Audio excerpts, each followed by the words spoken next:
자, 그 연휴 전까지만 하더라도 1달러당 1,400원 위에서 놀고 있던 환율이 알고 계시겠지만 이번 연휴 사이에 확 떨어졌어요. 지금 보니까 1달러당 1,380원?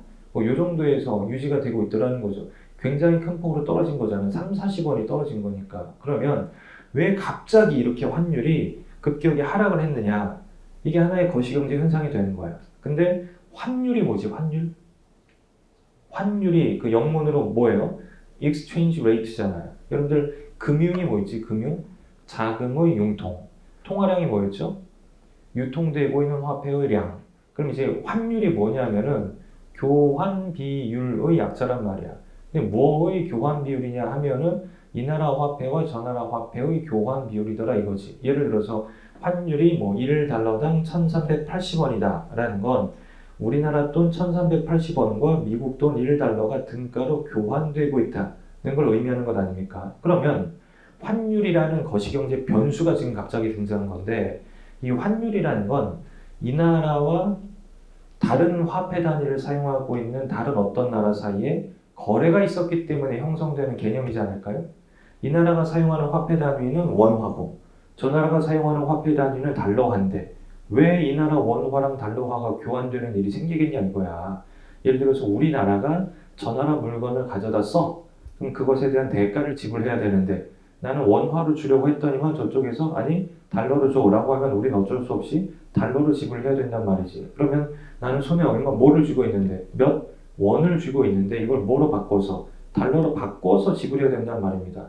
또는요 우리나라가 저 나라에다가 물건을 수출을 한다고 표현하지. 그럼 그 대가를 우리가 받아와야 되는데 그때 저 나라가 달러로 줄게 라고 할 때 싫어 나 원화로 줘 라고 하면은 저 나라는 자기가 갖고 있는 달러를 뭐로 바꿔서 원화로 바꿔서 우리에게 지불해야 된단 말이야. 다시 하기해서 환율이라는 건 이 서로 다른 화폐가 교환되는 비율이라는 이야기고 서로 다른 또는 그 이종 화폐가 교환되는 현상이 왜 발생하느냐?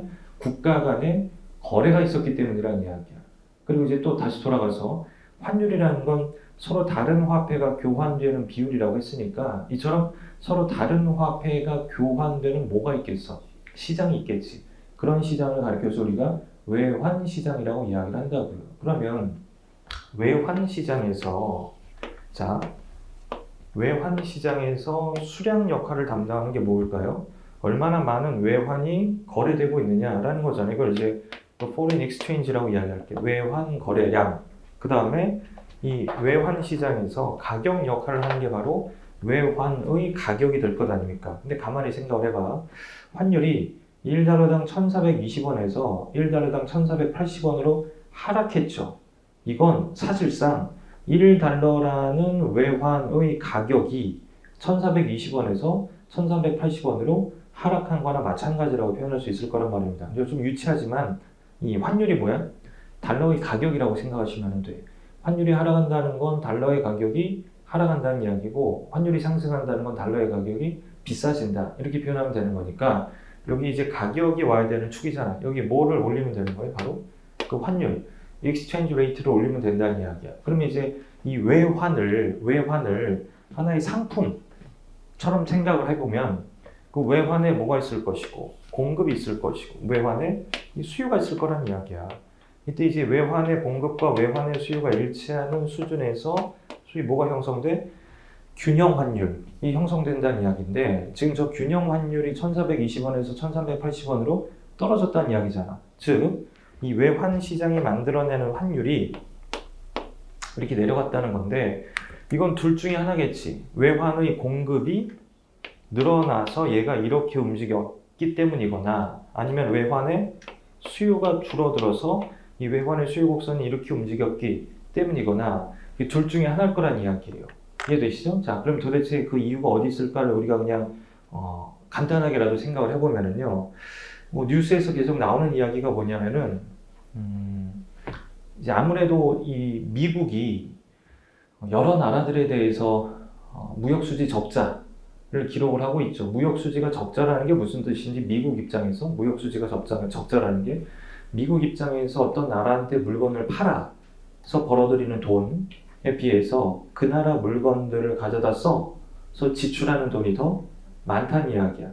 수입에 비해서 지출이 더 많다는 거지. 그러니까 국제경제 공부할 때 그 수입을 이제 임포트를 이야기하는 수입인지 아니면 레버뉴를 이야기하는 수입인지를 구별하셔야 된다는 이야기야. 미국 입장에서 어떤 나라에다가 물건을 수출해서 벌어들이는 돈이 미국 입장에서 그만큼의 수출에 따른 수입이 생긴다는 이야기고, 미국 입장에서 어떤 나라의 물건을 가져다 쓰는 바람에 그것에 대한 지불을 한다는 건 그만큼의 뭐가 생긴다는 건 지출이 생긴다는 이야기잖아요. 뭐 수지타산이 맞니, 뭐 수지상등이니 뭐 이야기할 때 그 수지타산, 수입과 지출이라고 생각하면 되는데, 어쨌든 미국 입장에서는 수출해서 벌어들이는 돈, 수입에 비해서 이 수입하느라고 지불하는 돈이 더 많다는 게 무역수지가 적자라는 거잖아. 그쵸? 그리고 이것을 좀 해소하기 위해서 지금 뭐 여러 가지 관세라는 방법들을 동원을 하고 있는데, 이 미국 입장에서 이 뭐 예를 들어서 뭐 중국이라든가 일본이라든가 대만이라든가 한국에 대해 실현하고 있는 무역수지 적자를 이제 해소하는 또 하나의 방법이 뭐냐면은, 뭐 예를 들어서 그 엔화 대비 달러화의 가치라든가 위안화 대비 달러의 가치라든가 원화 대비 달러의 가치, 즉 달러의 가치를 높이는 거에 떨어뜨리는 거예요. 이 떨어뜨리는 게 미국의 무역수지 적자를 해소하는 방법이 된단 말입니다. 그럼 나중에 다시 한번 자세하게 설명할게. 그러니까 이제 미국이 이 아시아 국가들에 대해서 바라는 바 또는 원하는 바가 바로 아시아 국가들의 화폐 가치 대비 달러화 가치가 올라가는 현상이에요, 떨어지는 현상이에요? 떨어지는 현상이라는 이야기야. 근데 이게 이제 실현된다고 생각을 하면 이제 아시아 국가들에 있는 사람들은 생각을 하는 거지. 내가 지금 손에 원화를 쥐고 있는데, 내가 손에 위안화를 쥐고 있는데, 내가 손에 엔화를 쥐고 있는데, 얘네들 대비 달러 가치가 앞으로 어떻게 될 가능성이 높아졌다, 떨어질 가능성이 높아졌다 라는 거야. 미국이 여러 가지 압박을 가할 테니까. 그러면은 달러화를 가지고 있으면은 손해를 보는 거야, 이득을 보는 거야? 손해를 보는 거란 말이에요. 이해되시죠? 따라서 사람들 가운데 이렇게 원화나 엔화나 위안화를 손에 쥐고 있는 게 아니라 달러를 손에 쥐고 있는 사람들이라면 이 달러의 가치가 떨어지기 전에 빨리 달러를 어떻게 하고 팔고, 그것을 뭐 위안화라든가 원화라든가 엔화로 바꾸려고 할 거란 말입니다. 그러니까 이 외환 시장에서 이전에 비해서 달러를 사려고 해, 안 사려고 해? 안 사려고 하는 거지. 그러니까 달러를 우리 입장에서 외환이라고 하면은 달러의 수요가 어떻게 되는 거예요? 줄어드는 거고, 더 나아가서 손에 달러를 쥐고 있던 사람들은 이거 갖고 있다가는 달러 가치가 떨어지는 손해를 보게 될 수도 있으니까 달러를 빨리 팔려고 할 거란 말이야. 그럼 이건 달러의 공급이 어떻게 되는 현상? 증가하는 현상이 되는 거죠. 그러니까 저 두 방향으로의 화살표가 다 작동을 하는 결과라고 생각을 하시면 돼. 그리고 이 두 방향으로의 화살표, 달러의 공급은 늘어나고 달러의 수요는 줄어드는 현상, 이 왜 발생했다고 말씀을 드렸냐면은 달러 가치에 뭐가 예상되는 상황이기 때문에, 하락이 예상되는 상황이기 때문에 라는 거란 말입니다. 이런 것들이 이제 바로 환율이 변하는 주요 원인이 될 수도 있다는 이야기야. 그리고 이런 거에 대해서 공부를 하는 게 뭐가 된다는 거야? 국제 금융론이라고 생각을 하시면 돼. 이해되시죠? 그리고 예를 들어서 지금 어제 뭐 한국은행 총재 이창용 총재께서 나오셔가지고 뭐 이런 말씀을 하셨더라고요. 우리나라, 그러니까 한국은행이 앞으로 기준금리를 인하해 나갈 것이라는 것에 대해서는 여기 에어컨 좀 꺼주세요. 의심하지 마세요. 라고 이제 말씀을 한 거예요. 공식적으로. 오케이? 그러니까 앞으로 기준금리를 어떻게 하겠다는 거예요? 낮추겠다는 이야기야. 근데 언제 얼마나 낮출지를 내가 고려를 해보겠다라는 거잖아. 그러니까 기준금리가 낮아질 거라는 거에 대해서는 별다른 의심을 안 하셔도 된다라는 이야기인데, 이제 내일, 오늘인가요? 이제 오늘 내일 얼마 안 있으면 그 FOMC라는 게 있어요. 그 기사 검색해 보시면은 FOMC라는 표현이 나오게 될 텐데, 이게 이제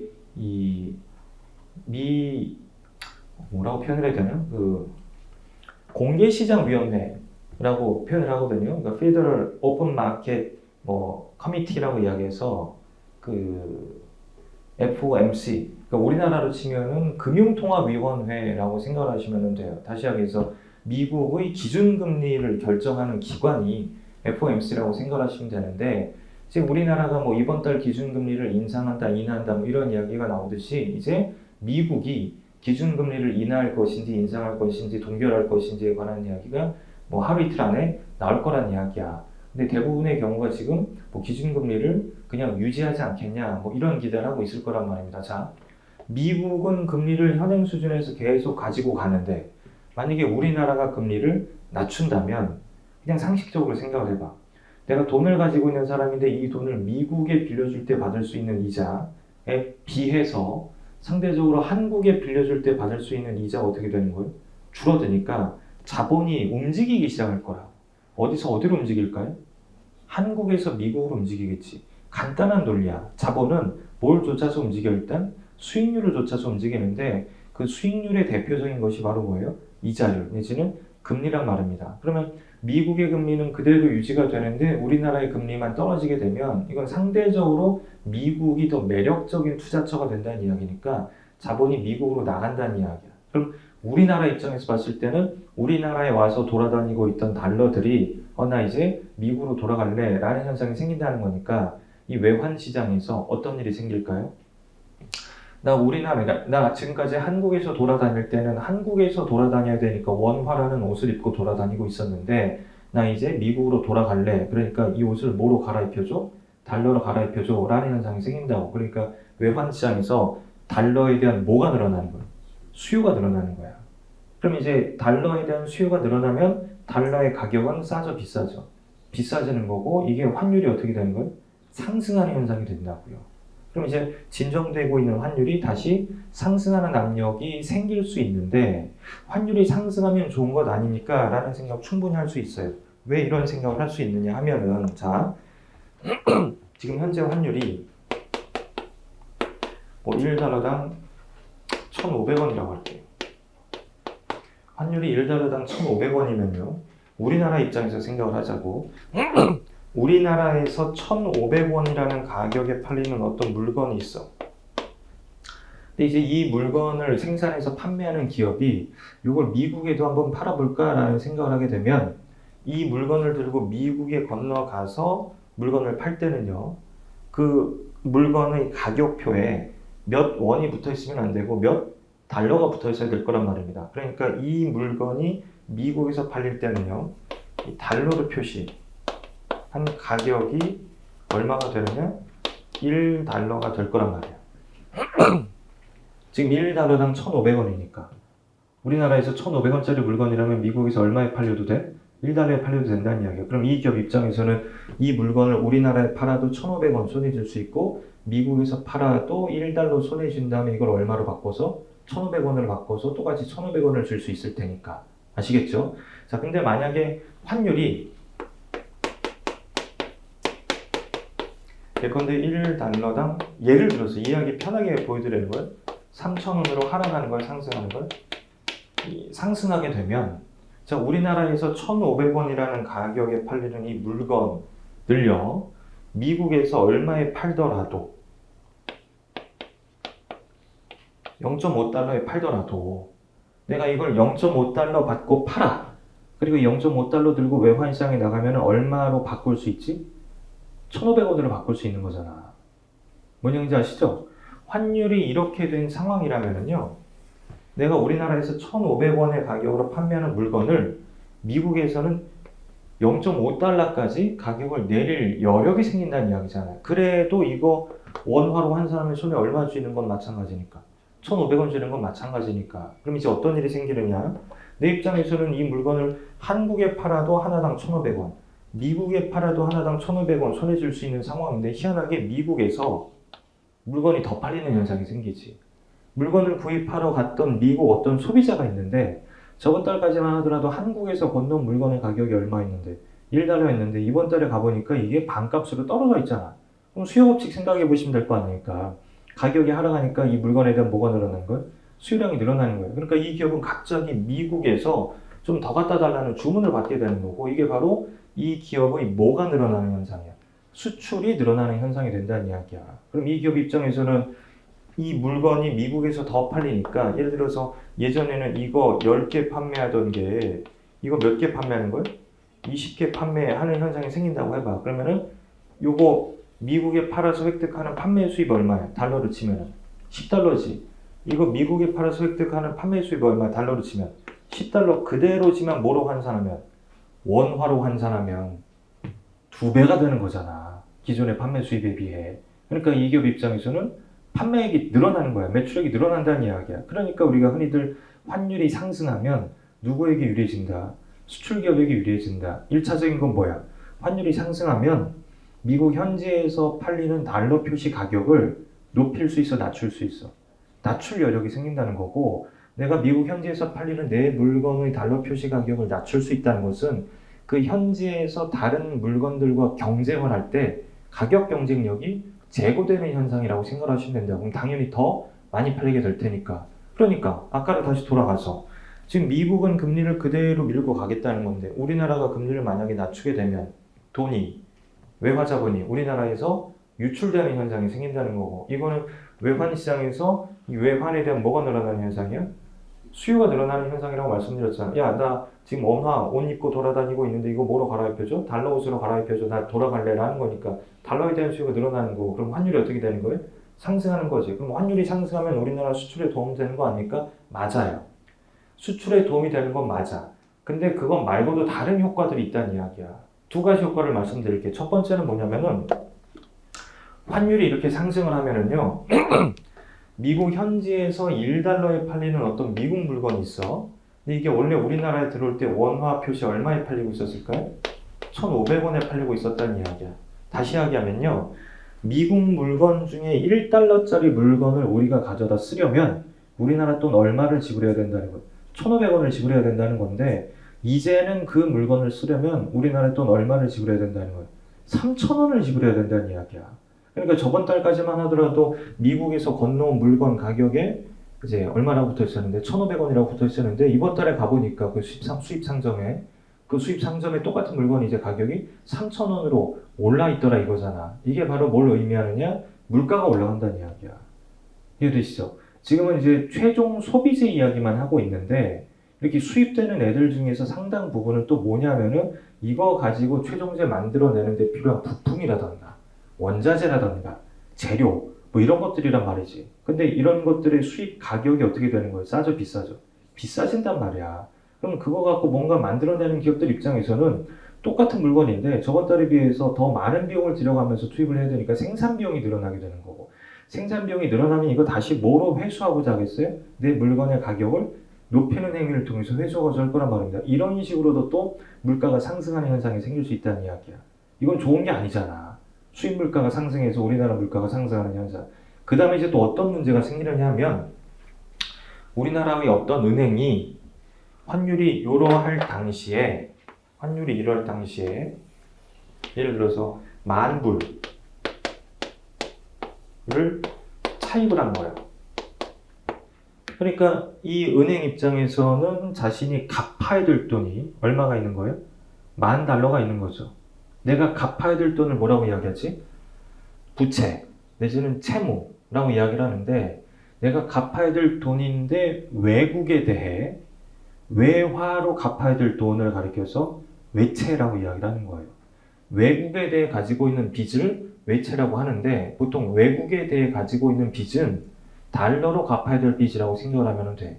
그러니까 외채는요, 엄격히 이야기하면 외채는 외화로 표시되고 있는 부채라고 생각하시면 된다고요. 그러니까 이 은행은 이만큼을 갚아야 되는 입장이니까 이만큼에 뭐가 생긴다는 거예요?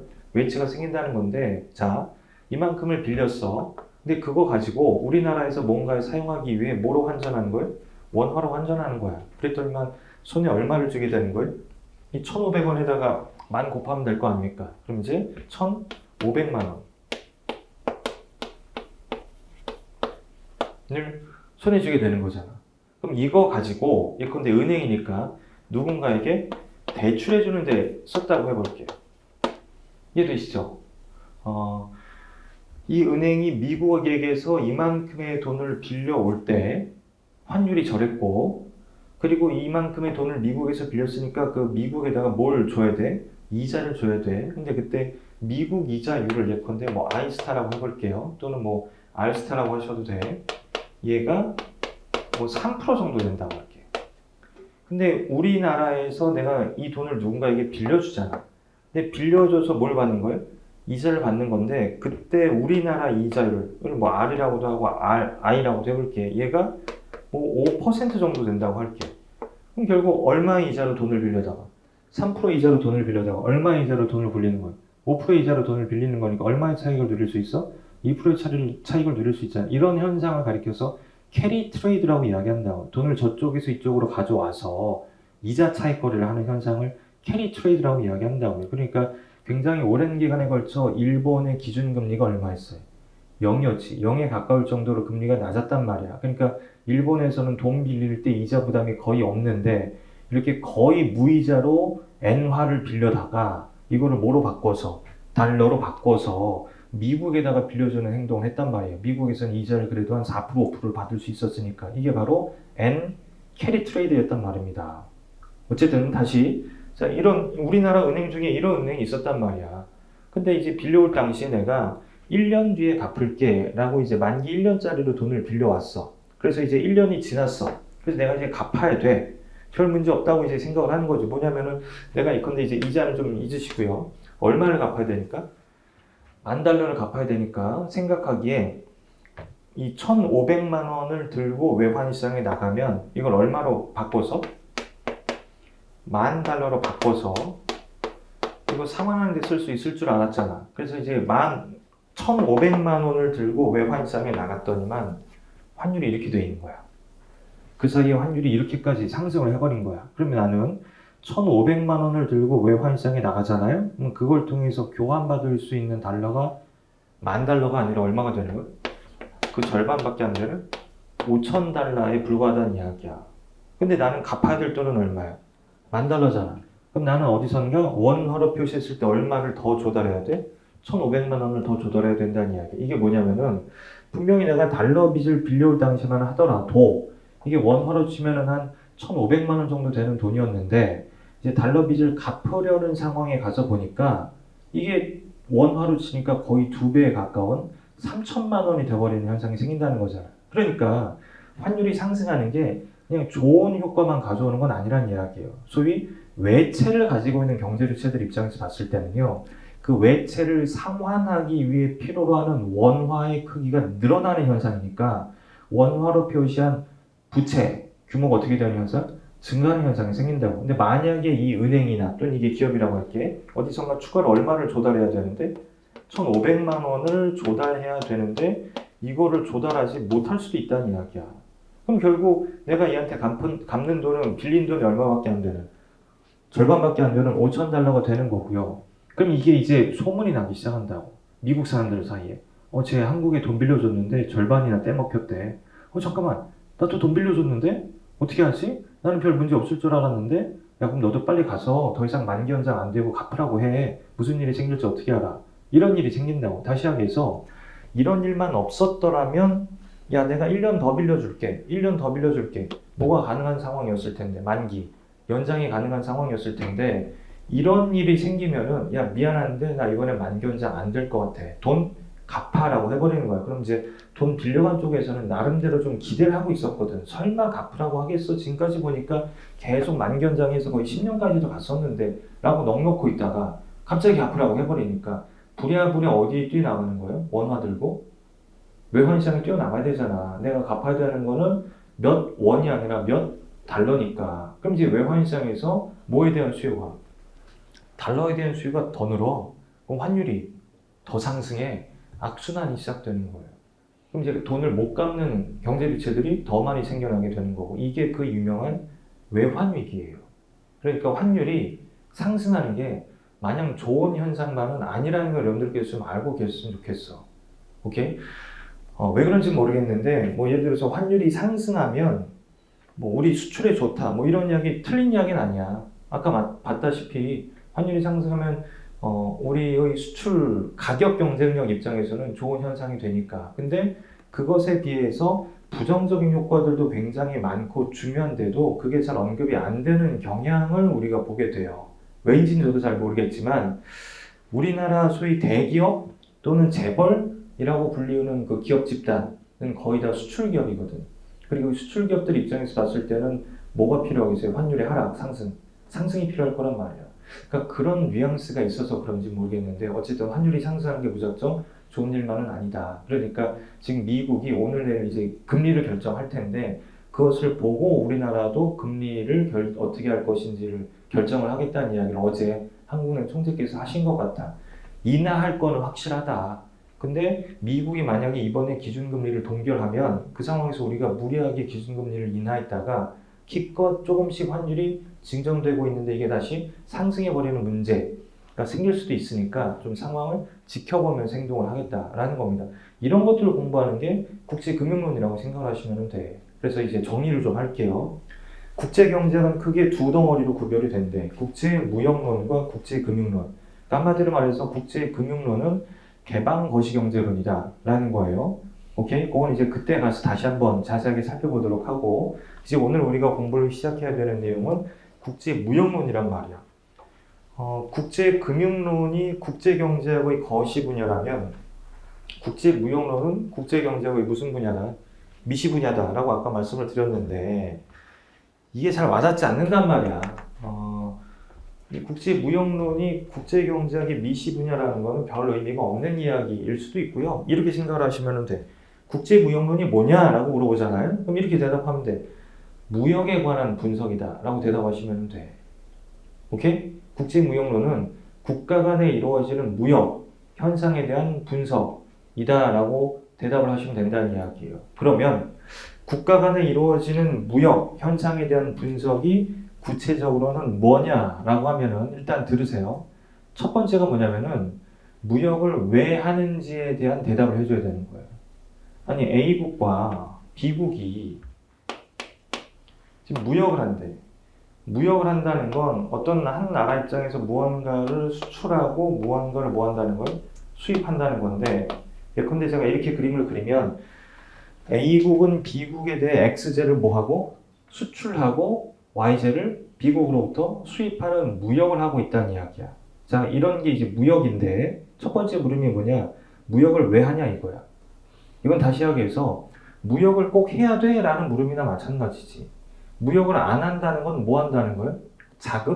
자족을 한다는 이야기야. 그러니까 예를 들어서 이 나라가 자, X제랑 Y제가 있는데 X제의 생산량이 있고 Y제의 생산량 그리고 X제의 소비량이 있고 Y제의 소비량 있을 거란 말이야. 자, X제를 100개를 생산하고 Y제를 80개를 생산한 경제라고 할게. 만약에 이 나라가 다른 나라와의 무역을 하지 않는 폐쇄 경제 또는 자급 경제라면 X제 100개 생산한 것만큼 소비를 하게 될 것이고 Y제 80개 생산한 것만큼 소비를 하게 될 거란 말입니다. 이게 바로 자족이란 이야기야. 자신이 생산한 것만큼 모함으로써 소비함으로써 만족을 할 수밖에 없는 경제라는 이야기잖아. 이러면 되는데 굳이 왜 이런 무역을 하느냐 이거지. 다시 하기 위해서 이 나라가 X지 몇 개 생산했는데 100개 생산했는데 그 중에 60개만 소비를 한다는 건요. 나머지 40개를 뭐 한다는 이야기야. 수출한다는 이야기잖아. 즉 생산량에 비해 소비량이 적다는 건 그 차이만큼을 수출한다는 이야기고 반대로 Y제는 80개를 생산했는데 소비하는 거 보니까 100개를 소비하고 있더라 이거야. 어떻게 생산은 80개밖에 안 했는데 소비를 100개를 했느냐 하면 모자란 몇 개를 20개를 수입하면 가능한 현상이 되는 거잖아. 이게 바로 무역이란 말이야. 그러면 궁금한 거야. 자급자족을 해도 되는데 무역을 왜 하냐?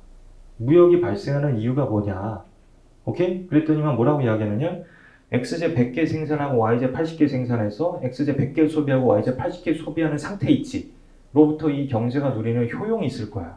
그거에 비해 이런 식으로 무역을 할 때 이 경제가 누리는 효용이 있겠지. 후자가 더. 그러니까 무역하는 거야. 이건 간단해. 무역을 왜 하냐? 무역을 하면 효용이 증가하니까 하는 거다. 오케이? 그러면은 이제 더 물어보는 거지. 무역을 하면은 효용이 증가한다고? 무역이 효용을 증가시키는 이유를 나한테 좀 설명을 해줘봐. 다시 하기 위해서 무역이 이득을 가져온다며 그 무역이 가져다주는 이득이 뭔지를 우리에게 좀 설명을 해줘봐 라고 할 때 그거 이런 거야 라는 대답을 해야 된다는 거야. 이런 거 공부하는 게 뭐라고 생각하면 돼? 국제무역론이라고 생각하면 된다는 이야기예요. 좀 더 자세하게 말씀드릴게요. 자, 그래서 국제무역론은요. 자, 지금 방금 말씀드린 대로 무역이 왜 생기냐? 이득이 생기니까. 그럼 그 이득은 뭐냐? 뭐 이런 물음에 대한 대답들이 등장하는 무역 모형과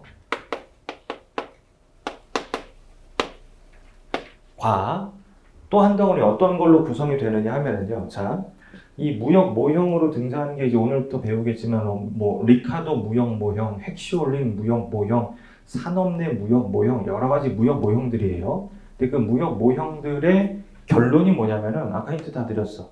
이 나라가 자급자족하는 경우에 비해 다른 나라랑 뭐 하면 무역을 하면 이 나라 효용 내지는 사회효생이 어떻게 된다는 거야? 증가한다는 이야기야. 그러니까 이 나라가 효용 또는 사회효생을 극대화하고자 한다면 뭐 해라? 자유로운 무역을 해라. 거꾸로 이야기하면 어떤 정책 담당자한테 가서 너 이 국가의 후생이 극대화되기를 원한다면 이 나라 사람들이 다른 나라랑 무역을 하는 것을 자유롭게 허용해야 돼. 그때 사회효생을 극대화할 수 있어. 라는 이야기를 하게 되는 거예요. 다시 하기해서 자유무역이야말로 이 국가의 효용 내지는 후생을 극대화시킬 수 있는 방법이다. 라는 게 좀 무역 모형들의 결론들이야. 공통된 결론들이야. 오케이? 그런데 우리가 지금 목격하고 있잖아요. 이컨대 미국 같은 경우. 그랬더니만 뭐 중국, 유럽. 이 무역에 대해서 계속 뭘 하겠다는 거예요. 갑자기. 간섭을 하겠다는 이야기야. 그러니까 현실적으로 그 어떤 국가도 완전한 자유무역을 실현하는 국가는 없다고 보셔도 돼. 그러니까 니네들이 무역을 하고 싶으면 하고 하고 싶은 만큼 해 라고 무역과 관련된 의사결정을 시장이 완전히 방임한 국가는 없다는 이야기야. 이것은 어떤 식으로든 자국의 무역에 대해 개입을 하고 간섭을 하고 있다는 이야기지. 그러면 그 위에 있었던 무역 모형의 결론과는 좀 상충되는 행동을 하고 있다는 이야기 아니야? 무역 모형의 결론이 뭐였어요? 자유로운 무역이 사회효생을 극대화하는 방법이다라는 거야. 근데 무역을 뭐 하고 있다 현실을 보니까 제한하고 간섭하고 있더라 이거죠. 그럼 이제 가서 물어보는 거지. 야, 무역 모형에 따르면 자유로운 무역이 사회효생을 극대화하는 방법이라고 하던데 또 이런 식으로 자꾸 무역에 간섭하고 제한을 하면 사회효생이 줄어드는 거 모르냐. 그랬더니만 이 무역 정책을 시행하는 정책 담당자가 뭐라고 이야기하느냐. 야, 누가 그러든 자유무역이 사회효생을 극대화한다고. 그랬더니만 내가 뭐 리카도 모형도 그렇고 핵시올린 모형도 그랬어. 너 이런 거 안 배웠어? 그랬더니만 그 정책 담당자가 야, 가만히 봐봐. 그 리카도 모형 가정 뭐였어? 핵시올린 모형 가정 뭐였어? 완전 경쟁이야. 현실에 완전 경쟁이 있냐고. 다시 하기해서 자유무역이야말로 일국의 사회효생을 극대화하는 방법이다라는 결론을 도출하는 데 사용했던 일련의 가정들이 굉장히 비현실적일 수 있다는 이야기야. 그러니까 현실과는 동떨어진 가정하에서 도출된 결론이니까 그 결론 역시 현실과는 동떨어진 결론일 수 있다는 게 우리의 첫 번째 생각일 수 있다고요. 그러니까 오히려 적절한 간섭과 제한이 그냥 니네가 알아서 해라고 맡겼을 때보다도 더 높은 사회효생을 실현할 수 있다라는 게 지금 트럼프 정부라고 생각하시면 돼. 이해되시죠? 그리고 더 나아가서 이런 대답을 할 수도 있다고. 맞아. 무역 자유롭게 하게끔 하는 게 사회효생 극대화한다는 거 나도 알아. 나도 아는데 지금 나는 사회효생을 극대화하는 게 목적이 아니야. 내가 돈이 좀 필요하거든. 관세 좀 받자. 재정 수입. 그럼 사회효생이 좀 떨어지는 한이 있더라도 나는 내 목적을 위해서 이 무역에 간섭을 하고 제한을 가하겠다는 이야기가 되는 거예요. 나도 알아. 내가 이렇게 간섭을 하면 사회효생이 떨어진다는 것. 근데 나는 지금 사회 전체가 중요한 게 아니라 그 수입되는 물건들과 경쟁하는 과정에서 자꾸 힘들어지고 있는 우리나라의 생산자들. 얘네들이 더 중요해. 그러니까 얘네들을 좀 살려야 될 것 같아. 다소 다른 사람들이 피해를 보는 한이 있더라도. 이런 목표를 갖고 있기 때문에 이 무역에 대해 간섭하고 제한하는 경우가 있을 수 있을 거란 말입니다. 그런 것들에 대해서 살펴보는 또 하나의 덩어리가 뭐에 관한 이야기? 무역. 정책에 관한 이야기라고 생각하시면 돼요. 그래서 이 국제무역론은 크게 몇 덩어리로 구성이 된다는 거예요. 두 덩어리로 구성이 된다는 이야기예요. 이제 조금 더 정교하게 설명을 드릴게요. 좋은 경기변동 이론이라면, 우리 불과 며칠 전에 배웠죠. 좋은 경기변동 이론이라면요. 예컨대 다음에 두 가지 질문에 대해 명쾌히 대답을 할 수 있어야 된다고 그랬어. 첫 번째, 경기변동이 발생하는 이유가 뭐냐? 즉, 뭘 규명해야 된다는 거예요? 충격 기제를 규명해야 된다는 거예요. 두 번째, 왜 한 번의 충격으로 인해 상당히 오랜 기간 동안에 걸친 파급 효과를 경험하냐? 즉 뭘 규명할 수 있어야 돼? 전파 기세를 규명할 수 있어야 된다고 그랬어요. 자, 좋은 무역 모형이라면 다음과 같은 몇 가지 질문에 대한 명쾌한 대답을 할 수 있어야 되는 거예요. 이게 바로 무역 모형의 과제이기도 하단 말입니다. 그냥 들으세요. 첫 번째가 뭐냐면은 무역이 발생하는 원인이 무엇인지를 우리에게 알려줘야 되는 거예요. 이런 이유 때문에 이 나라가 무역을 하게 돼. 그 다음에 이제 두 번째, 그런 무역을 함으로써 이 나라가 경험하는 이득이 뭔지를 우리에게 설명을 해줘야 된다는 이야기예요. 그 다음에 이제 세 번째, 분석을 하다 보면 이런 식의 무역을 통해서 A국 국민들이 다 행복해지는 건 아니더라는 거야. 분명히 누군가는 저런 무역으로 인해 이득을 보는 한편 누군가는 손해를 보게 되기도 하거든요. 이걸 가리켜서 무역이 가져오는 소득 재분배 효과라고 이야기하거든요. 이게 어떨지를 우리에게 알려줘야 된다는 이야기예요. 이런 것들에 대한 대답을 하는 게 뭐라고 생각하면 돼? 무역, 모형이라고 생각을 하면 돼. 이해되시죠? 근데 자, 이 무역 현상을 다루는 여러 무역 모형, 모델들에 대해서 우리가 공부를 시작하게 될 텐데 가만히 보니까 이 무역이 말입니다. 예를 들어서 이거야. 우리나라가 저 나라에다가 자동차를 수출하고 저 나라의 쌀을 수입하는 이런 무역도 있고요. 우리나라가 저 나라에다가 스마트폰을 수출하고 저 나라 스마트폰을 수입해오는 이런 무역도 있더라 이거죠. 보통 우리가 생각하는 기본적인 무역은 전자에 가까울 거야. 우리가 저 나라에다가 뭐 예컨대 칼라 TV를 수출하고 저 나라 포도를 수입하고 이런 식의 무역인데 이런 무역을 가리켜서 산업 간 무역이라고 이야기한다고. 예컨대 우리나라는 저 나라에다가 공산품을 수출을 하고 수입은 다른 산업인 뭐 농산물을 수입하고 이런 무역이지. 이런 무역을 뭐라고 이야기해? 산업 간 무역이라고 이야기해. 이걸 가리켜서 이제 인더스트리, 트레이드라고 이야기한다고요. 근데 후자는 뭐였냐? 우리가 저 나라에 뭐 수출했지? 스마트폰 수출했잖아. 근데 기껏 스마트폰 수출해서 받은 돈 가지고 또 그 나라 스마트폰을 갖다 쓰더라 이거지. 이건 바로 스마트폰 산업 안에서 수출과 수입이 함께 이루어지는 현상이라는 거고 이런 무역을 가리켜서 무슨 무역이라고 이야기해? 인더스트리, 트레이드라고 이야기한다고. 산업 내 무역이라고 이야기를 한다고요. 오케이? 그러니까 이 무역 모형이 뭐죠? 무역 현상을 다루는 모형들이야. 그럼 다루려는 무역 현상이 일단 산업 간 무역인지 산업 내 무역인지를 우리가 구별을 해줘야 된다는 이야기지. 전통적으로 우리가 무역이라고 부르는 건 뭐에 가까웠다는 거예요? 산업 간 무역에 가까웠다는 이야기예요. 예컨대 이미 상당한 수준의 공업화를 이룩한 주로 이런 나라들을 선진국이라고 이야기하잖아요. 선진국들은 아직은 공업화를 이룩하지 못했거나 공업화를 이룩할 만한 생각이 없는 농업국가와의 무역을 하는 과정에서 뭘 수출하고 공산품을 수출하고 뭘 수입하는 농산물을 수출하는 무역을 했을 거란 말입니다. 그리고 이게 이제 대표적인 선진국과 후진국 사이에 무슨 무역인데 산업 간 무역인데 이건 이 지구를 이렇게 적도를 기준으로 북반구랑 남반구로 나누어서 보니까 이런 식의 모습으로 자주 목격이 되더라 이거예요. 대체로 북반구에 공업화를 이룩한 선진국들이 많이 위치해 있고 남반구에는 그렇지 않은 농업국가들이 많이 위치를 해 있다 보니까 산업 간 무역은 저 위아래로의 남북 무역으로의 성격을 보여주더라 이거지. 그리고 전통적인 무역 모형들이 바로 그런 무역을 다루는 무역 모형이라고 생각하시면 되는데 자 가만히 들여다보니까 이 국가가 생산한 공산품이랑 이 국가가 생산한 공산품 사이의 수출과 수입도 점점 활발해지더라 이거야. 예를 들어서 이미 공업화를 달성한 A라는 선진국과 이미 공업화를 달성한 B라는 선진국끼리 무역을 하기 시작하는데 예컨대 뭐 공산품을 수출하고 농산물을 수입하고 이런 무역이 아니라 저 나라에다가 소형 승용차를 수출하고 저 나라로부터 대형 승용차를 수입한다던가 저 나라에다가 예컨대 스마트폰을 수출하고 저 나라 스마트폰을 수입한다던가 등의 동일한 산업 내에서의 무역이더라 이거지. 근데 동일한 산업 내에서 이런 수출과 수입이 이루어지려면 동일 산업 내에서 생산되는 스마트폰이지만 똑같은 스마트폰이면 안 된다는 이야기야. 그럼 뭐하러 이거 주고 또 그걸 받아오겠냐 이거지. 산업 내 무역이 발생하고 있다는 것은요. 동일 산업 내에서 생산되는 제품 간 뭐가 존재하기 때문에 가능한 현상이야? 차별성이 존재하기 때문에 가능한 현상이 된다는 이야기예요. 이해되시죠? 그럼 일단 이런 현상은 무슨 시장이랑 양립할 수가 없지? 완전 경쟁 시장이랑 양립할 수가 없어요. 완전 경쟁 시장에 네 가지 조건이 있었죠. 그 중에 하나가 뭐예요? 상품의 동질성이란 말이야. 그러니까 분명히 우리가 목격하는 현상이란 말이지. 뭐가? 산업 내 무역이. 근데 산업 내 무역이 이루어진다는 것은 똑같은 산업 안에서 생산되는 물건이지만 이거랑 저거랑 좀 다르다는 이야기지.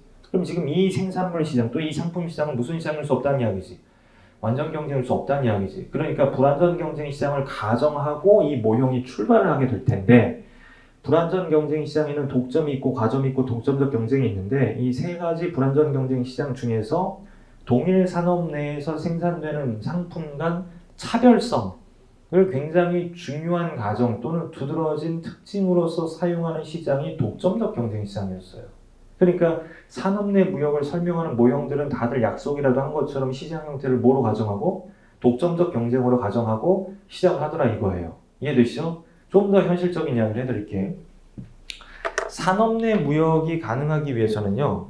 동일 산업 내에서 생산되는 물건인데 같아야 돼, 좀 달라야 돼. 달라야 돼. 자, A국이 쌀을 생산하고 B국이 쌀을 생산하는데 이 A국이 생산하는 이 쌀의 품종이랑 B국이 생산하는 쌀의 품종이랑 다를 수 있지. 그럼 A국 쌀이랑 B국 쌀이랑 차별화된 쌀일 수 있어요. 자, 이거랑요. A국이 만들어내는 스마트폰과 B국이 만들어내는 스마트폰이 예컨대 오퍼레이팅 시스템도 하나는 뭐 안드로이드고 하나는 iOS고 뭐 여러 가지 측면에서 좀 고유의 특성들을 가지고 있는 차별화된 스마트폰이더라 이거예요. 오케이? 자, 그러면은 첫 번째로 말씀드린 상황에서도 산업 내 무역이 가능하기도 하고 두 번째 말씀드린 상황에서도 산업 내 무역이 가능하기도 한데 자, 이 동일 산업 내에서 생산되는 상품 간 차별성과 함께 산업 내 무역이 활발하게 이루어지게끔 하기 위한 두 번째 조건이 있는데 그게 바로 뭐냐면은 야, 우리가 지금 이런 스마트폰을 생산해내고 있는데 저 스마트폰도 한번 써보고 싶네. 야, 우리나라 쌀은 이런 쌀인데 저 나라 쌀도 한번 먹어보고 싶네 라는 소비자들의 뭐에 대한 욕구? 다양성에 대한 욕구란 말입니다. 근데 지금 예시로 들은 것처럼 우리나라도 포도 생산하고 저 나라도 포도 생산하는데 야, 저 나라 포도도 한번 먹어보고 싶은데 저 나라 양파도 한번 먹어보고 싶은데 랑 저 나라 스마트폰도 한번 써보고 싶은데 저 나라 PC도 한번 써보고 싶은데 저 나라 자동차도 한번 타보고 싶은데 랑 어떤 경우에 소위 그 다양성에 대한 욕구가 더 강하냐면은 후자에서 훨씬 더 강하게 나타나는 게 현실이더라 이거예요. 그리고 실제로도 그 다양한 정도가 농산물 분야랑 공산품 분야에서 큰 차이를 보더라 이거지. 분명히 농산물 분야에서도 이 나라가 생산하는 포도 저 나라가 생산하는 포도 이 나라 수박 저 나라 수박 이 나라 쌀 저 나라 쌀 다르긴 달라. 근데 그 다른 정도가 이 나라 자동차 저 나라 자동차 이 나라 TV 저 나라 TV 이 나라 스마트폰 저 나라 스마트폰 이 다른 정도에 비해서는 덜 하더라 이거지. 말인즉슨 산업 내 무역이 활발하게 이루어지기 위해서는요. 동일 산업 내에서 상품들의 뭐가 높아야 되는데 다양성이 높아야 되는데 그런 면에서 보면 농업 분야와 공업 분야가 큰 차이를 보이게 된다는 이야기야. 아무래도 어떤 분야에서 산업 내 무역이 더 활발하겠냐는 거지. 공업 분야에서 훨씬 더 활발할 거라는 거 추측할 수 있잖아요. 그러면 이미 공업화를 달성해 놓은 나라들끼리 산업 내 무역을 하는 게 여전히 농업 국가인 나라들끼리의 산업 내 무역보다 훨씬 더 활발할 거라고 생각할 수 있겠죠. 그런 나라들이 바로 선진국들이란 말입니다. 그러니까 산업 간 무역은요. 주로 산업 구조가 되게 다른 그냥 간단하게 하나는 공업국이고 하나는 농업국인 이런 나라들 사이에 남북 무역에 가깝다고 생각하시면 되고요. 산업 내 무역은요. 이미 뭘 이룩한 공업화를 이룩한 선진국들 사이의 동서 무역에 더 가깝다고 생각하시면 된다는 이야기야. 근데 예컨대 뭐 1950년대까지만 하더라도 세계 총 무역 중에서 이 산업 내 무역이 차지하는 비중은 되게 미미했대. 근데 이제 1950년대로부터 해서 그러니까 2차 세계대전 이후로부터 해서 굉장히 빠른 속도로 저 산업 내 무역의 비중이 증가해 왔고 지금도 증가하는 상황이 있다고 보시면 돼. 그래서 아까 말씀드렸을 거예요. 원래 우리가 무역 그러면 뭘 지칭했다? 산업 간 무역을 지칭했다. 그러니까 우리가 보통 전통적인 무역 모형이라고 부르는 애들은 다 어떤 무역을 설명하는 모형들이었다. 산업 간 무역을 설명하는 모형들이었다. 근데 굉장히 빠른 속도로 산업 내 무역의 크기 및 비중이 커짐에 따라 이 산업 내 무역을 설명하려는 노력들이 이루어졌을 것 아닙니까? 그런 무역 모형을 가리켜서 소위 현대적 무역 모형이라고도 이야기하고 뭐 2세대 무역 모형, 3세대 무역 모형이라고 이야기하는데 걔네들이 바로 불완전 경쟁을 가정하고 시작하는 그런 특징들이 또 있더라라고 생각을 하시면 돼. 아시겠죠? 그래서 이 무역 모형으로 들어가게 되면 크게 산업 간 무역을 설명하는 모형이 있고 이 산업 내 무역을 설명하는 모형들이 등장하게 될 거예요. 이제 감 잡으셨죠? 오케이. 자, 산업 간 무역을 설명하는 모형이 예컨대 크게 두 가지 정도가 있다고 생각을 하시면 돼. 하나가 아까 말씀드린 리카도 무역 모형 있고 또 하나가 이 헥셔 올린 무역 모형이 있어요. 다 학자 이름을 딴 거지. 리카도의 무역 모형, 그 다음에 헥셔 올린이라는 학자의 이름을 딴 헥셔 올린 무역 모형이 있는데, 자, 어쨌든 이 무역 모형은 다음과 같은 몇 가지 질문에 대한 대답이라고 말씀드렸죠. 첫 번째 질문이 뭐냐면 무역이 왜 생기는데, 그 다음에 두 번째, 그래서 무역이 생기는구나. 야, 근데 무역이라는 건 결국 이 나라와 저 나라 사이에 뭐 아니냐? 교환 아니냐? 그럼 이 나라 입장에서는 저 나라랑 무역을 한다는 게 무언가를 주고 무언가를 받아온다는 이야기 아니냐? 근데 무언가를 주고가 이 나라 입장에서 수출이 되는 거고 무언가를 받아오고가 이 나라 입장에서 수입이 되는데 이 나라가 저 나라랑 무역을 하게 되면 뭐 수출하고 뭐 수입하게 될지를 좀 알려줘봐 라는 게 이제 두 번째로 등장하는 질문이 되는 거예요. 이 나라가 무엇을 수출하고 무엇을 수입하느냐가 바로 무역 패턴이라고 불리우는 현상이 됩니다. 앞으로. 아시겠죠? 다시 하기 위해서 무역이 왜 생기는데 그래서 무역 생기는구나. 두 번째, 무역 패턴은 어떻게 될 것 같은지 좀 알려줘. 이거 수출하고 저거 수입하겠구나. 아시겠죠? 근데 이쪽에서 반문을 근데 무역 패턴은 왜 물어보는 건데? 우리가 뭐 수출하고 뭐 수입할지가 도대체 왜 궁금한 건데? 여러분들 안 궁금해? 우리가 저 나라랑 무역을 한다면 우리가 뭐 수출하고 뭐 수입하게 될지가 궁금해 안 궁금해? 아니, 솔직하게 그냥.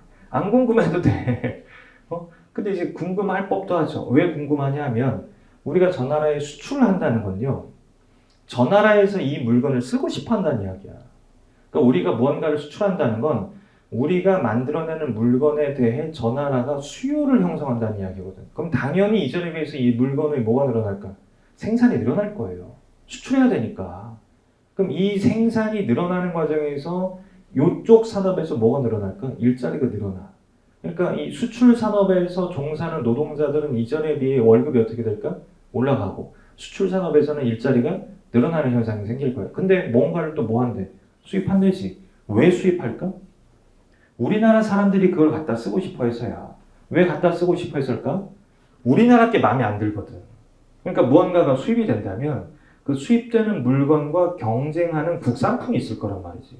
수입되는 물건과 경쟁하는 국산품을 가리켜서 수입 대체제 또는 수입 경쟁제라고 이야기를 하는데, 그럼 그 경쟁하는 거, 수입되는 물건과 경쟁하는 국산품의 생산은 쪼그라들 가능성이 높지. 예전보다 덜 팔릴 테니까. 왜? 경쟁자가 등장했으니까. 그럼 그쪽에서는 생산이 줄어들면서 노동 수요가 줄어들 테니까 거기 종사하는 노동자들은 월급이 깎일 가능성이 높고 극단적으로는 일자리를 잃어버릴 수도 있다는 거. 이게 아까 말씀드린 거예요. 무역을 하면 모든 사람들이 다 행복해지는 게 아니야. 누군가는 이득을 보면서 누군가는 피해를 볼 수도 있다는 거고, 이게 무역이 가져오는 뭐야? 재분배 효과란 말이지. 그러니까 우리가 저 나라랑 무역을 하면 뭘 수출하고 뭘 수입하게 될지가 궁금한 게 당연하지. 왜? 그에 따라 누가 이득을 보고 누가 피해를 볼지를 예상할 수 있게 될 테니까. 아시겠죠? 그렇구나. 그 다음에 이제 세 번째. 근데 국가 전체적으로는 무역을 하면 이득을 본다며. 그럼 그건 또 무슨 얘기야? 분명히 지금 누군가는 이득을 보고 누군가는 피해를 본다면서 그건 그건데 국가 전체적으로는 이득을 본다는 건 또 뭔 소리야? 라고 했을 때 이런 대답을 하는 거예요. 이득을 보는 집단이 있지. 근데 얘네들이 보는 이득이 한 100억 원 정도 된다고 할게요. 그리고 손해를 보는 집단이 있지. 근데 이들이 보는 손해 내지는 피해가 60억 원 정도 된다고 하잖아요. 그러면은 이득을 보는 사람들에게 생긴 이득 100억 원 가지고 손해 보는 사람들의 손해 얼마? 60억 원을 채워줘 그냥. 이걸 보상이라고 이야기해. 보상하고도. 그럼 저 사람들은 이득도 없고 손해도 없으니까 괜찮잖아. 이쪽에 얼마가 남아? 40억이 남는다는 이야기야. 이게 국가 전체의 이득이라고 생각을 하자는 이야기지. 남는 게 있더라는 거예요. 뭘 보상하고도. 손해를 보상하고도. 그걸 증명하게 되는 거야. 무형무형에서. 이해되시죠? 이런 것들에 대한 대답을 이제 리카드 무형무형이나 핵슈얼린 무형무형에서 하게 된다는 이야기인데, 다시 국제경제학 처음 공부하는 거니까 이제 반복해서 말씀드릴게요. 자, 이 무역은 뭐예요? 누군가가 와서 오늘 국제무역론 공부하기 시작했다며 무역이 뭐냐라고 물어보면 뭐라고 대답해야 돼? 무역이란 뭐예요? 국가 간 생산물의 교환. 여기서 키워드가 뭐예요? 교환이야, 교환. 무역의 본질은 교환이라고. 오케이? 우리가 무언가를 수출하고 무언가를 수입한다는 건 수출재를 주고 수입재를 교환받아 온다는 이야기거든. 그러니까 이 무역은 국가 간 생산물의 교환이야. 그럼 이제 그게 무역이구나. 그럼 이제 교환을 왜 하냐 이거야. 왜 해? 바로 교환의 뭐가 생기니까? 이득이 생기니까 라는 거예요. 아시겠어요? 그럼 이제 이 교환의 이득이 뭔지를 간단하게 말씀드리겠습니다. 자, 지금 A국에서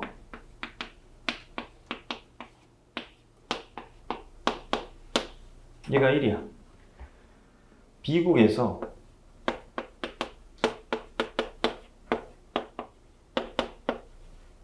얘가 3이야. 오케이? 자, 예컨대 A국에서는요, X제 가격이 1,000원이고 Y제 가격도 1,000원이야. 오케이? 근데 B국에서는요, X제 가격이 뭐 예컨대 뭐 3달러고 이야기 편하게 할게. Y제 가격이 1달러더라 이거야. 아시겠죠? 자, 이런 상황이면은요, A국에서 X제를 만드는 사람 입장을 생각을 해보자고. A국에서 X제를 생산하는 사람은요, 자신이 만든 X제를 A국 내에서 Y제랑 교환하잖아? 그럼 X제 하나당 Y제 몇 개를 득할 수 있지? 한 개를 득할 수 있어. 근데 저 B국의 상황을 가만히 들여다보니까 B국에서는요, X제 하나를 시장에 던지면 그 대가로 Y제 몇 개를 득할 수 있는 상황이래? 3개를 득할 수 있는 상황이래. 기회만 된다면은 A국의 X제 생산자는 자신이 만든 X제를 A국에 판매하는 게 아니라 B국에 판매해서 Y제 3개를 받고자 하겠지. 내가 X제 만드는 사람인데 이거 가지고 우리나라 안에서 Y제랑 바꿔 먹으면 Y제 하나, X제 하나당 Y제 하나를 얻는데, 내가 만든 X제를 들고 저 B국에 가가지고 Y제랑 바꾸면 Y제 몇 개를 득할 수 있는 거예요? 3개를 득할 수 있으니까 당연히 나는 내가 만든 X제를 A국보다는 B국에서 Y제랑 교환하려는 동기가 생길 거란 이야기지. 그러니까 X제가 이렇게 흐르려는 유인이 생긴다는 이야기예요. 마찬가지로 B국의 Y제 생산자는, B국에서 Y제를 만드는 사람은 자신이 만든 Y제를 B국 내에서 X제랑 교환하잖아? 그럼 Y제 하나 주면 X제 몇 개 득하게 돼? 3분의 1개 득하게 된다는 이야기야. 근데 가만히 저 A국의 상황을 보니까 거기서는 Y제 하나를 주면 X제 몇 개? 온전하게 하나를 득할 수 있더라 이거야. 그러니까 기회만 된다면 B국의 Y제 생산자는 자신이 만든 Y제를 A국에다가 팔아서 X제를 받고 싶을 거란 말입니다. 이게 무역이잖아. 무역은 교환이야. 교환인데 한 국가 내에서 이 사람하고 저 사람의 교환이 아니라 한 국가와 또 다른 국가 사이의 교환이기 때문에 교환은 교환인데 그건 무역이라고 이름을 다시 지어주자라고 하는 거라고 생각을 합니다. 그럼 무역이 왜 생기냐? 이득이 생기니까. 그리고 그 무역의 이득이 발생하는 원천은 어딨냐 하면은 잘 들으세요. 두 국가가 가지고 있는 재화 상대 가격의 차이에 있다는 이야기야. 다시 이야기하면 무역이 발생하는 근본적인 이유는 두 국가가 가지고 있는 재화 상대 가격의 차이에 있다고 보시면 된단 말이에요. 그리고 이 재화 상대 가격의 차이로부터 교환으로부터 뭘 누릴 기회가 생기니까 이득을 누릴 기회가 생기니까 무역을 하게 된다는 거지. 자, 그럼 여기 봐봐 이제 A국의 PY분의 PX랑 B국의 PY분의 PX의 대소를 비교하니까 이렇다는 거, 이렇다는 거. 그쵸? 그러면 우리는 이 두 국가 사이에 이런 무역 패턴이 실현된다고 예측할 수 있겠죠. 이건 하나의 공식이니까 암기를 좀 해두시기 바랍니다. 다시 하기 위해서 아까는 원리적으로 말씀드렸는데 가만히 봐 이거. 가만히 봐. 자, A국에서의 XJ 상대 가격이 B국에서의 XJ 상대 가격보다 비쌌어. A국에서의 XJ 상대 가격이 B국에서의 XJ 상대 가격보다 싸잖아. 그럼 이건 A국이 B국보다 상대적으로 저렴한 가격으로 XJ를 공급할 능력이 있는 국가란 이야기야. 그러니까 A국이 XJ의 공급차처럼 행동하게 된다는 이야기지. 근데 이제 YJ의 상대 가격을 보니까 A국에서는 YJ 상대 가격이 얼마야? 1이지. B국에서는 YJ 상대 가격이 얼마야? 3분의 1이잖아. 그럼 YJ는 B국이 A국에 비해 상대적으로 저렴한 가격으로 공급할 능력을 가졌다는 이야기지. 그러니까 B국이 공급을 하게 된다. 이렇게 생각하시면 된다고요. 그러니까 아까 잠깐 나왔었잖아. 야, 우리나라랑 저 나라랑 무역하게 되면 우리나라 뭐 수출하고 뭐 수입하게 될지가 궁금한데 이거 어떻게 할 수 있어? 우리나라 PY분의 PX랑 저 나라 PY분의 PX 뭐 대수 비교해서 알 수 있다는 이야기야. 우리나라의 PY분의 PX가 저 나라의 PY분의 PX보다 더 높잖아? 그럼 우리는 X를 뭐 하게 돼? 우리나라 PY분의 PX가 저 나라 PY분의 PX보다 더 높잖아? 이건 우리나라 XJ 가격이 비싼 거야. 저 나라 XJ 가격이 싼 거라고. 그럼 우리는 뭐 하게 될까? XJ를 수입하게 된다는 이야기지. YJ를 뭐 하고? 수출하고. 이게 무역이 발생하는 이유고 무역 패턴을 결정하는 원인이라고 생각하시면 돼. 여기까지는 누구나 다 동의한단 말입니다. 이렇게 흘러가는 건. 그러면 무역에 있어서 제일 중요한 게 뭐야? 무역이 발생하는 원인도 여기에 있고 무역 패턴도 얘가 결정해. 뭐야? 재화 상대 가격이라고. PY분의 PX라고. 이게 제일 중요한 거예요. 아, 그렇구나. 그럼 이제 물어보는 거지. 야, 근데 얘는 왜 PY분의 PX가 1이고 얘는 왜 PY분의 PX가 3이야? 재화 상대 가격이 달라서 무역이 생기고 그 재화 상대 가격의 대소에 따라서 무역 패턴이 결정된다며. 근데 이 나라 PY분의 PX랑 저 나라 PY분의 PX가 왜 다른 거야? 왜 하필이면 얘는 1이고 왜 하필이면 얘는 3이야? 라는 물음이 이제 출발이 되는 거예요. 아, 그거 노동 생산성이 나라마다 달라서 그래. 예를 들어서 이 나라 노동자들은 물건 하나 만드는데도 되게 시간이 오래 걸리고 저 나라 노동자들은 되게 짧은 시간 내에 이 물건을 만들어낼 수 있어. 이게 바로 뭐의 차이야? 노동 생산성의 차이인데 똑같은 요 물건 하나인데도 저 나라는 이거 하나 만드는데 3시간 걸리는데 이 나라는 이거 하나 만드는데 10분이면 되면 이거 만드는데 들어가는 뭐가 달라? 인건비가 다르잖아. 이건 3시간을 지켜야 되고 저기서는 30분, 10분이면 만들어내는 거니까. 그럼 당연히 저 나라에서 이 물건의 가격이 어떨까? 쌀 거란 이야기야. 그래서 나라마다 가격이 다른 거고 그래서 무역이 발생해 라고. 무역이 발생하는 근본적인 원인은 나라마다 뭐가 달라서인데 재화 상대 가격이 달라서인데 재화 상대 가격이 왜 나라마다 다르냐 하면은 나라마다 뭐가 달라서야? 노동 생산성이 달라서야가 저 리카도 무역 모형이 돼요. 그러니까 리카도 무역 모형은 여러분들이 어떤 교과서를 가지고 계실지 모르겠지만 노동 생산성과 국제 무역이라고 표현되는 교과서도 있단 말입니다. 그 정도로 무역에 있어서 각국 노동자들의 뭐가 중요하다? 생산성이 중요하다라는 거예요. 뭔지 아시겠죠? 그럼 그냥 한번 생각을 해봐. 이 나라 노동자들이 저 나라 노동자들에 비해 생산성이 되게 높아. 이건 뚝딱뚝딱 짧은 시간 내에 물건을 만들어낸다는 거니까 이 물건 만드는 데 들어가는 인건비가 그만큼 많아져 적어지는 거고 이 물건을 더 저렴한 가격으로 만들어내는 능력이 생긴다는 거니까 노동 생산성이 높은 국가가 그 물건을 뭐하는 능력을 가지게 돼? 수출하는 능력을 가지게 돼. 이게 이제 반은 맞고 반은 틀린 이야기야. 근데 일단 맞다고 생각하고 시작을 할게요. 이런 거 다루는 게 리카도 무역 모형이에요. 근데 지금 방금 말씀드렸다시피 잘 들으세요. 무역이 뭐지? 무역이 국가 간 생산물의 교환이지. 그럼 이제 이 교환의 당사자로서 국가가 최소한 몇 개는 존재해야 돼? 2개는 존재해야 되잖아. 그쵸? 그리고 교환한다는 거니까 교환할 재화가 최소한 몇 개는 돼야 돼? 2개는 돼야 된다는 이야기야. 이게 바로 국제 무역 모형의 기본이에요. 기본. 이국 뭐? 이재화. 그러니까 예를 들어서 여기 보시다시피 A국과 B국이 있고 X제와 Y제가 있었잖아. 그럼 이제 X제든 Y제든 만들어내려면 뭐가 들어가야 되는데? 생산 요소가 들어가야 되는데 리카도 무역 모형은요, 독특하게도 생산 요소가 노동으로 유일하다는 가정을 하게 돼. 그래서 이 리카도 무역 모형은요, 일단 기본 모형이 있고 응용 모형이 있는데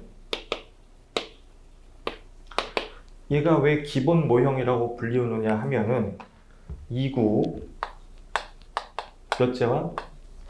이제화 노동만이 유일한 생산 요소다? 1요소를 가정하는 본연의 모형이기 때문이라고 생각하시면 돼. 오케이? 근데 이제 밑으로 와서 이 응용 모형으로 들어가게 되면 이 2가지 방향으로 응용이 될 터인데 하나는 뭐냐면은 1요소는 절대 깨지 않아요. 1요소는 리카도 무역 모형의 그냥 피할 수 없는 본질이라고 생각하면 돼. 그럼 앞에 요거나 요거를 깬다는 이야기잖아.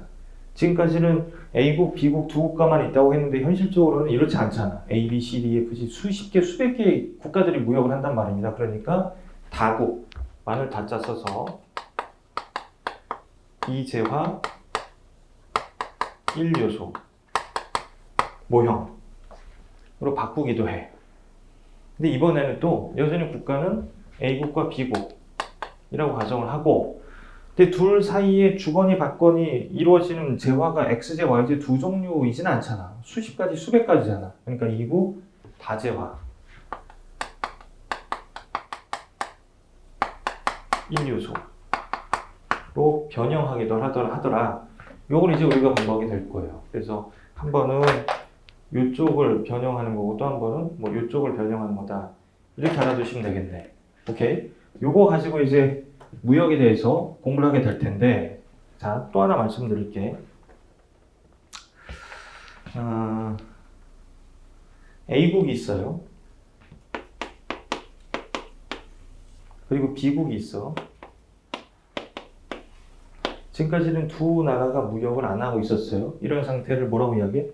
폐쇄 경제 내지는 자급자족 상태라고 이야기하는데 서로 무역을 안 하던 2 국가가 단번에 아주 극단적으로 완전히 자유로운 무역을 하게 된다면 이런 상황을 연출하게 된 무역 모형에서는 전혀 무역을 안 하다가 완전히 자유로운 무역을 하게 되는 상황.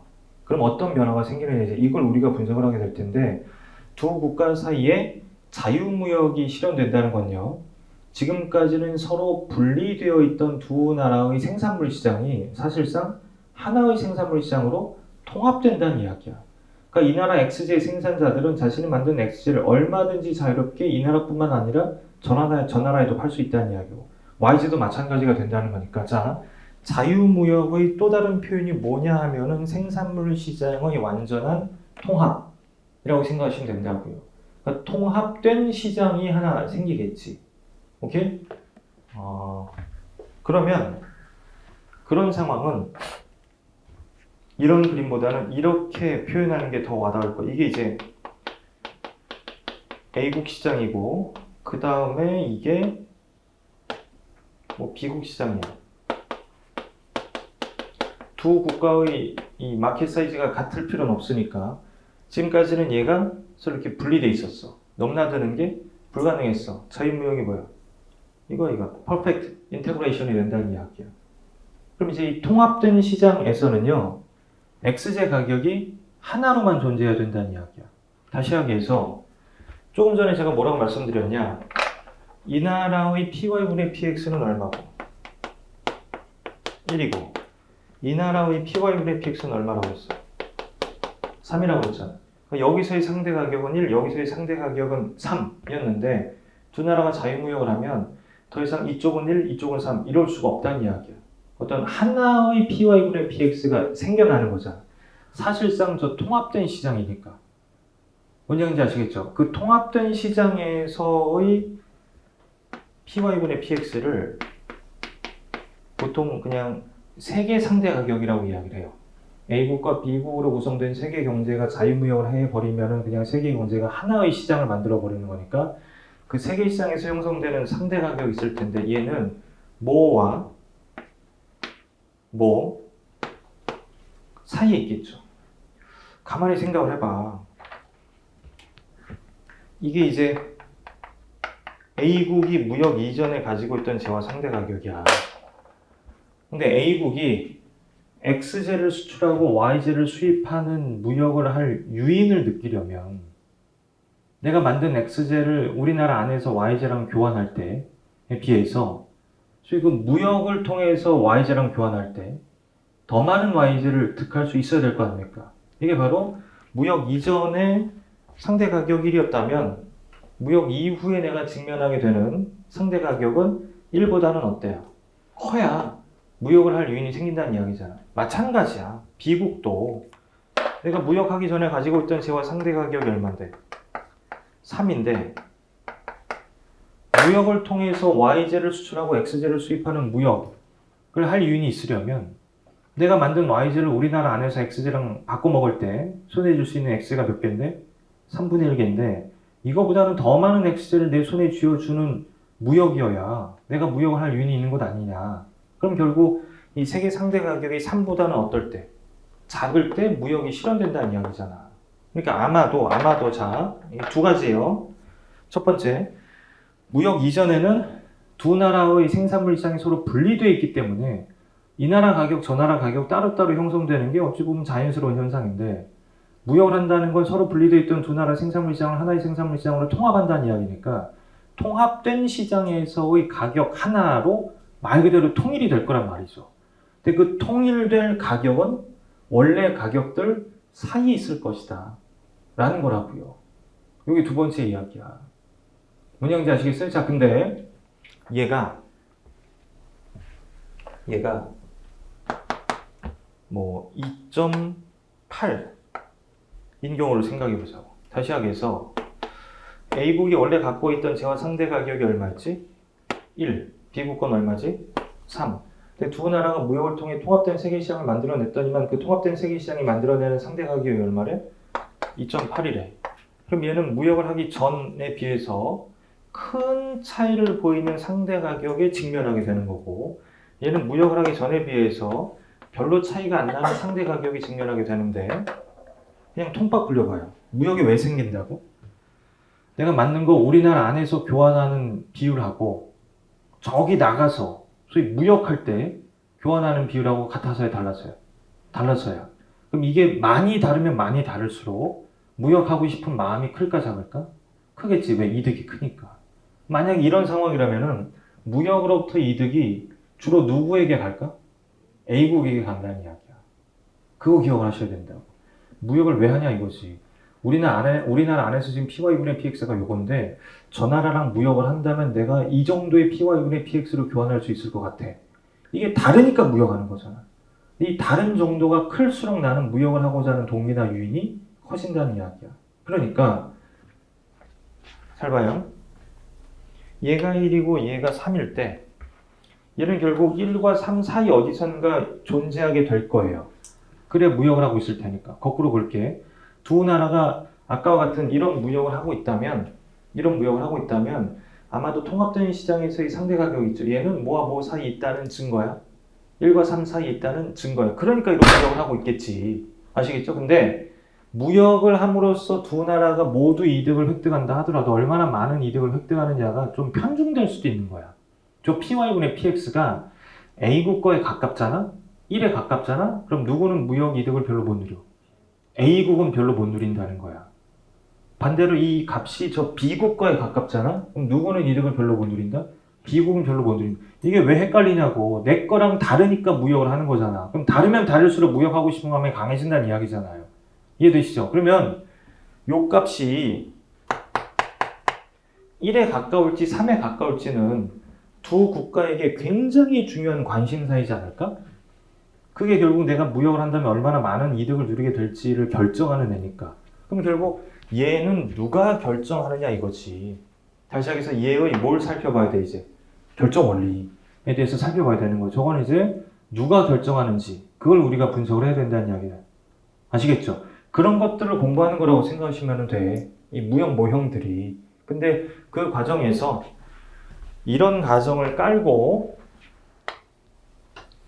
시작하는 무역 모형이 리카드 무역 모형이다 라고 생각을 하시면 돼요. 구체적인 내용은 우리가 공부를 하면 되는 거고요. 자, 그 다음에 이 무역 모형 말고 또 밑에 뭐가 기다리고 있어? 핵쇼 올린, 학사 이름을 따서 핵쇼 올린 무역 모형이라고 이야기하는데 이 핵쇼 올린 무역 모형, 핵쇼 올린 무역 모형도 기본 모형이 있고 응용 모형이 있긴 있어요.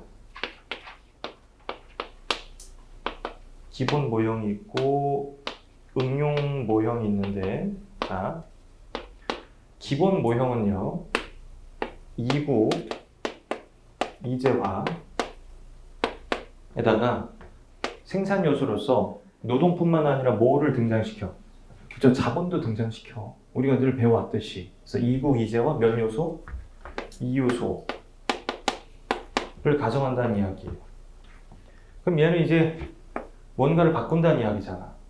근데 아까는 이거는 그대로 유지하면서 이거를 뭐 3국, 4국, 5국으로 바꾸기도 했고 요건 2국으로 유지하면서 이거를 3제와 4제와 n제와로 바꾸기도 했었잖아요. 근데 여기로 들어오면은요, 이 응용 모형은요, 2국 다제화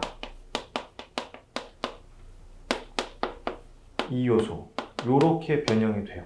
그래서 이걸 가리켜서 이 다제화 핵쇼 올린 모형이라고 이야기를 하게 된다고. 뭐 제화가 x제, y제, z제, u제 뭐 이렇게 등장하게 돼. 요 정도를 일단 제한을 해. 오케이? 이게 이제 핵쇼 올린 응용 모형이라고 보시면 되고, 이 기본 모형은요, 크게 4개의 정리로 구성된다고 보시면 돼. 누군가가 와서 야, 핵쇼 올린 무역 모형이 뭐냐라고 물어보잖아요. 그럼 그냥 다음의 4가지 정리로 구성되는 무역 모형이야 라고 대답을 해버리시면 된다고요. 첫 번째가 핵쇼 올린 정리야.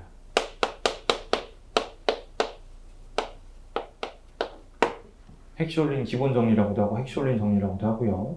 두 번째가 요소 가격 팩터 프라이스 균등화 정리야.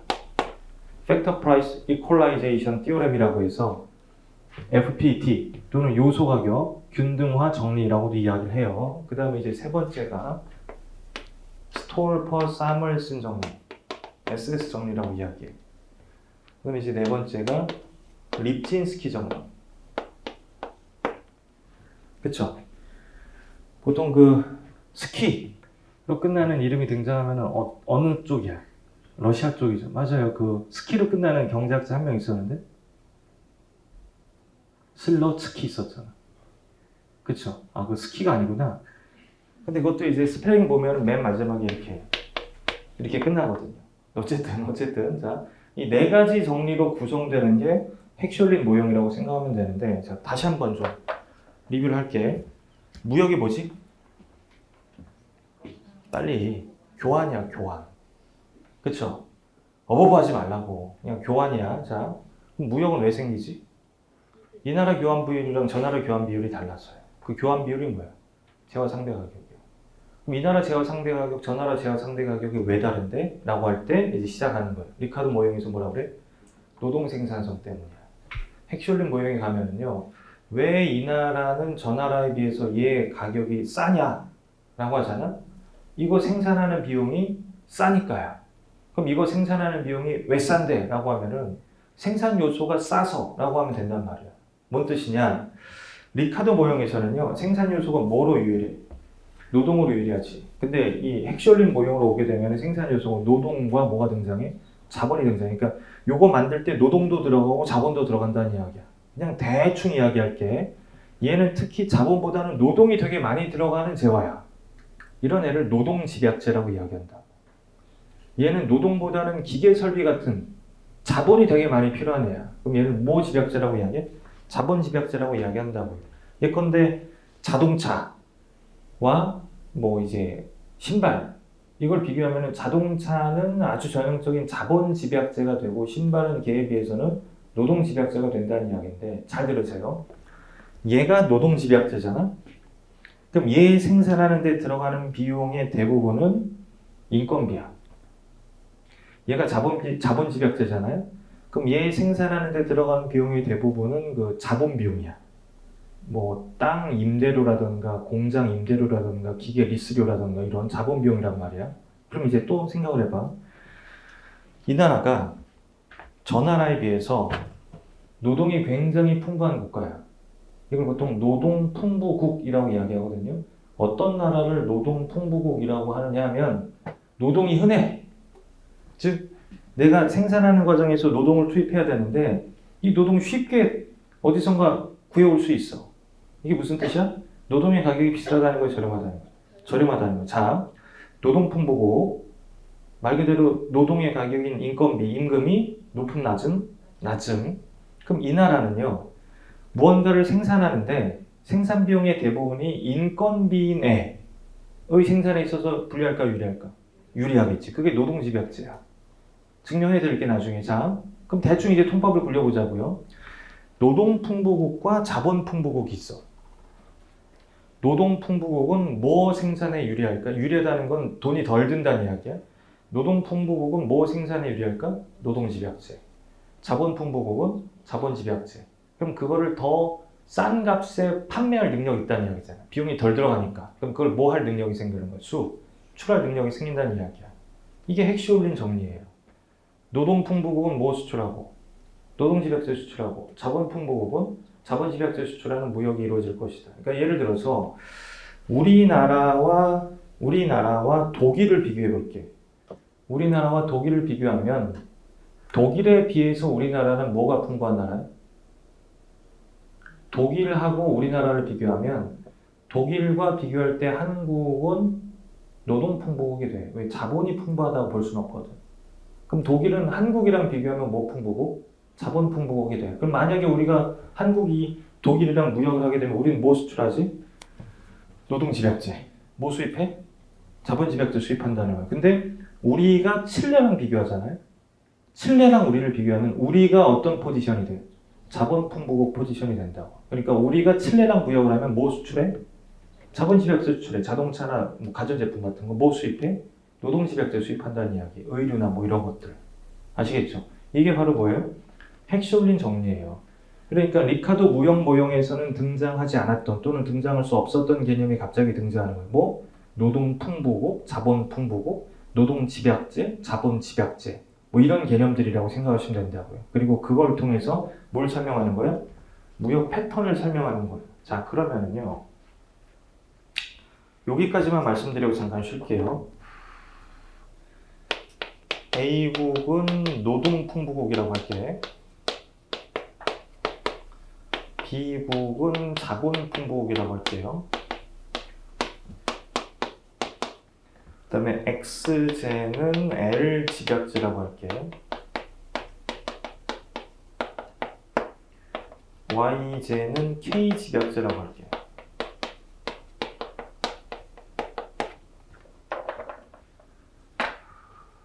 오케이. 자, 그러면 핵시올린 정리에 따르면 A국과 B국이 무역을 할 때 이렇게 흘러가는 재화가 뭘까요? 빨리 대답해. 과감하게. 뭐? 아니, 그러니까 뭐냐고 여기서. 그쵸, X제죠. 이렇게 흘러가는 게 Y제가 된다는 이야기야. 자, 그러면은 이 무역 상황에서 얘는 이 무역으로 인해 X의 생산은 이전에 비해 어떻게 될까? 아까 힌트 다 드렸어. 증가하죠. 저 나라에서 주문 들어오잖아. Y의 생산은 어떻게 될까? 감소한다는 이야기야. 지금부터 머리통 잘 굴려야 돼. 자, 그러면은 X제 생산이 증가하고 Y제 생산이 감소하면서 봐요. X제 산업으로부터 Y제 산업으로 요소가 이동해야 돼. Y제 산업으로부터 X제 산업으로 요소가 이동해야 돼.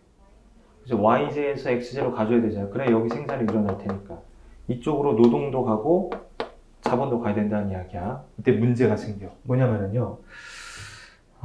Y제 산업은 뭐 집약제지? 자본 집약제야.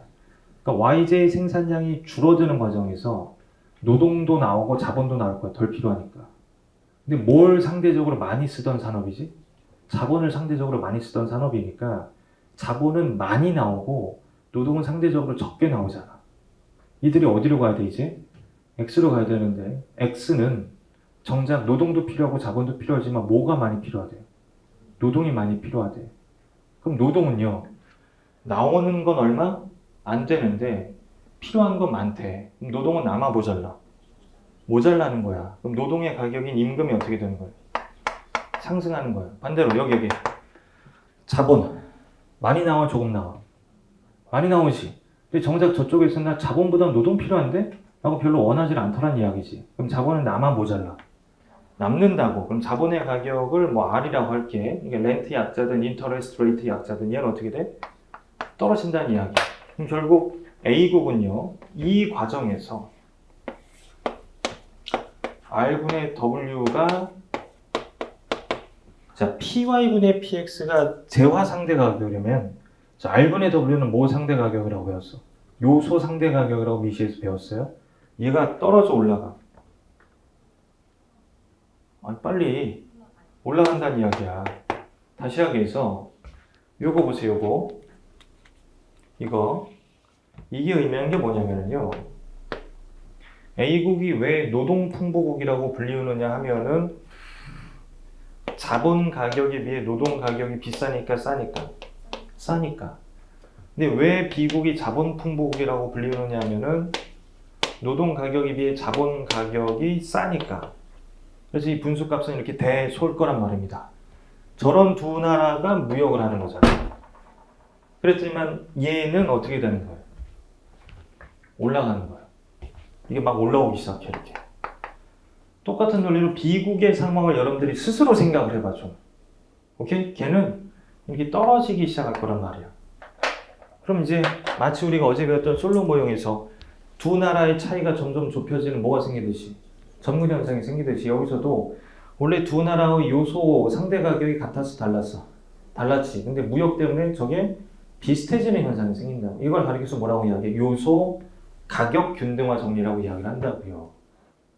이거 한마디만 하고 쉴게요. 뭐냐면은 무역이 뭐지 무역? 국가 간 생산물의 교환. 이제 아까 뭐라고 말씀드렸냐? 서로 분리되어 있던 두 나라 생산물 시장이 사실상 하나의 생산물 시장으로 통합되는 현상. 그럼 그 통합된 생산물 시장에서는요, X제의 가격이 저 나라 거, 이 나라 거 이렇게 존재하는 게 아니라 하나가 존재한다는 이야기. Y제의 가격도 이제 저 나라 Y제 가격, 저 나라 Y제 가격이 아니라 그냥 하나로 존재한다는 이야기지. 이걸 가리켜서 뭐라고 이야기해? 이 물건의 가격은 하나일 수밖에 없잖아. 일물, 일가라고 이야기한단 말이야. 그러니까 두 나라가 무역을 함으로써 서로 분리되어 있던 두 나라의 생산물 시장이 하나의 생산물 시장으로 통합되고 그에 따라 생산물 가격이 두 나라에서 어떻게 돼? 같아지는 거잖아. 얘도 있어. 이건 당연한 이치야. 생산물 시장은 실제로도 통합이 됐으니까 또는 두 나라 사이에 생산물이 자유롭게 왔다 갔다 하고 있으니까 어떤 나라에서는 비싸게 팔리고 어떤 나라에서는 싸게 팔리고 이럴 수가 없다고. 그러면은 싸게 팔리는 데서 사서 비싸게 팔리는 데다 되팔아갖고 그쪽 가격을 떨어뜨릴 거 아닙니까? 그러니까 무역이 생산물 가격에 대해 일물 일가를 실현하는 건 어떻게 보면 당연한 현상인데 지금 두 나라 사이에 노동이라든가 자본과 같은 생산 요소가 이동한 적이 없거든요. 요소는 이동한 적 없어. 뭐만 이동했어? 생산물만 이동하잖아. 근데 마치 생산물이 이동한 것이 요소가 이동한 것과 같은 효과를 만들어 버린다는 이야기야. 만약에 두 나라 사이에 요소가 이동한다면 요소 가격도 어떻게 돼? 같아지겠지. 당연한 이치잖아. 근데 요소 이동한 적 있다고 없다고? 없다고. 근데 요소가 이동한 것처럼 효과를 만들어낸다는 거예요. 그래서 배우는 거예요. 이게. 아시겠죠? 그래서 이게 어떻게 보면은 핵시올린 모형의 기본이라고 생각을 하시면 되고 이 밑에 나와 있는 두 가지가 뭔가 추가적인 그런 내용이라고 보시면 되는데 요즘 들어서 이 내용이 자주 시험에 등장하고 있어요.